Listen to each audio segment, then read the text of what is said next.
चमकती सड़कें सिर्फ विज्ञापनों में है, धरातल पर भ्रष्टाचार का गड्ढा है। पुलों का गिरना, पिछले 2 सालों में सड़क बनाने वाले जितने भी संवेदक ठेकेदार हैं उसमें अनुसूचित जाति, अनुसूचित जनजाति, अति पिछड़ा वर्गों की हिस्सेदारी नहीं है। इन सभी वर्गों के लिए ठेकेदारी में आरक्षण का प्रावधान भी की मांग मैं करती हूं, ताकि सामाजिक चीनी मिल थी जो मिट्टी को सोना बनाती थी, और दूसरी तरफ यह सीमेंट फैक्ट्री खुल रही है जो मिट्टी को राख बना देगी। क्या सरकार ने इस बंद चीनी मिल को फिर से चालू कराने का रोड मैप बनाए? अध्यक्ष महोदय, हमें सीमेंट की धूल नहीं, चीनी की मिठास और किसान की खुशहाली चाहिए।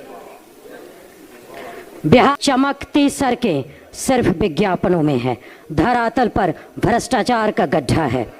पुलों का गिरना, पिछले 2 सालों में बिहार में 1 दर्जन से अधिक निर्माणाधीन पुल गिरे हैं, जैसे सुल्तानगंज अगुवानी घाट पुल। क्या यह इंजीनियरिंग की विफलता है या कमीशन खोरी की? रख रखाव का अभाव। नई सड़कों की लाइफलाइन 5 साल होती है, लेकिन पहली बारिश में ही वे उखड़ जाती हैं।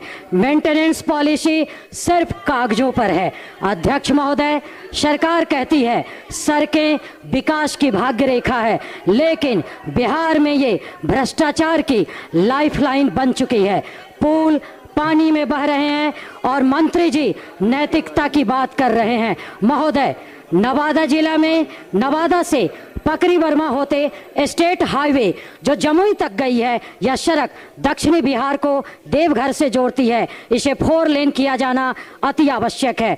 पकरी वर्मा बाजार में हमेशा जाम लगी रहती है।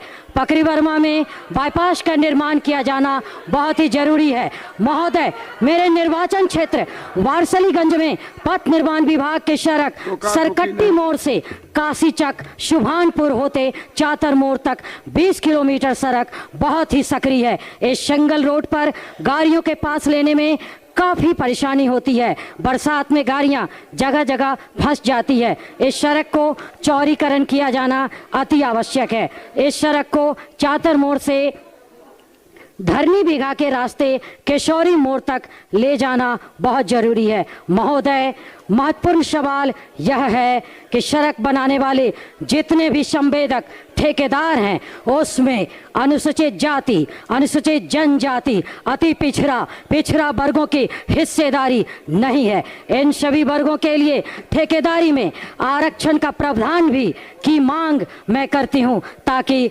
सामाजिक न्याय हो सके। अध्यक्ष महोदय, आज मैं नवादा की उस धरती की आवाज बनकर खड़ी हूं जहां के किसानों के साथ इस सरकार ने क्रूर मजाक किया है। वारसलीगंज में अडानी सीमेंट फैक्ट्री के नाम पर जो खेल हो रहा है वो विकास नहीं, किसानों की विरासत की हत्या है। अध्यक्ष महोदय, मेरा सदन से सीधा सवाल है, चीनी मिल की हत्या क्यों? वारसलीगंज में दशकों से चीनी मिल बंद पड़ी है। वहाँ की जमीन उपजाऊ है, किसान मेहनती है, वहाँ फिर से चीनी मिल की फैक्ट्री लग सकती थी, जिससे गन्ने की खेती को बढ़ावा मिलता, किसानों की खुशहाली लौटती। लेकिन सरकार ने किसानों के हित वाली चीनी मिल को पुनर्जीवित करने के बजाय वहाँ एक प्रदूषणकारी सीमेंट फैक्ट्री का निर्माण किया जा रहा है, जो जनहित में काफ़ी गलत है। सरकार ने फैक्ट्री लगाने के लिए सभी मापदंडों का घोर उल्लंघन कर रही है। अडानी सीमेंट फैक्ट्री के निर्माण में एनओसी ग्राम पंचायत मोसमा के नाम से लिया गया, जबकि वह जमीन नगर परिषद वारसलीगंज के लाखों लोगों के घनी आबादी से सटा हुआ है। सीमेंट फैक्ट्री को आबादी से दूर बनानी चाहिए, परंतु वहां रह रहे जनता को मौत के मुंह में ढकेली जा रही है। जमीन को बंजर बनाने की साजिश आसपास के गांव जैसे चैनपुरा और लीला बीघा के किसानों के खेतों में बिजली के ऊंचे ऊंचे टावर गाड़े जा रहे हैं।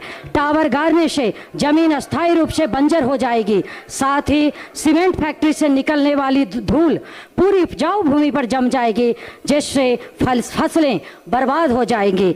इसके धूल से 10 किलोमीटर की परिधि में रह रहे नागरिकों को गंभीर बीमारी से जूझना पड़ेगा। एक तरफ चीनी मिल थी जो मिट्टी को सोना बनाती थी, और दूसरी तरफ यह सीमेंट फैक्ट्री खुल रही है जो मिट्टी को राख बना देगी। क्या सरकार ने इस बात का अध्ययन किया कि सीमेंट फैक्ट्री के बजाय अगर वहां चीनी मिल शुरू होती तो किसानों को कितना ज़्यादा फायदा होता? अध्यक्ष महोदय, सरकार अडानी को फायदा पहुंचाने के लिए उपजाऊ जमीन को रेगिस्तान बनाना बंद करे। बारिशलीगंज की उस बंद चीनी मिल को फिर से चालू कराने का रोड मैप बनाए। अध्यक्ष महोदय, हमें सीमेंट की धूल नहीं, चीनी की मिठास और किसान की खुशहाली चाहिए। बिहार में पंचायती राज व्यवस्था ने ग्रामीण विकास और राजनीतिक भागीदारी में बड़ी क्रांति लाई है, लेकिन इसके कई नकारात्मक पहलू और चुनौतियां आज भी है। जो इसकी सफलता में सबसे बड़ी बाधा बनती है भ्रष्टाचार और बंदरबाट।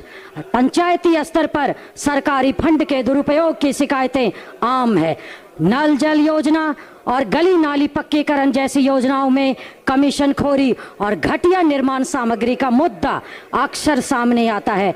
विकास कार्यों का लाभ आम जनता तक पहुंचने से पहले ही बिचौलियों के पास चला जाता है। वित्तीय निर्भरता, बिहार की पंचायतों के पास अपने राजस्व के स्रोत बहुत ही सीमित हैं।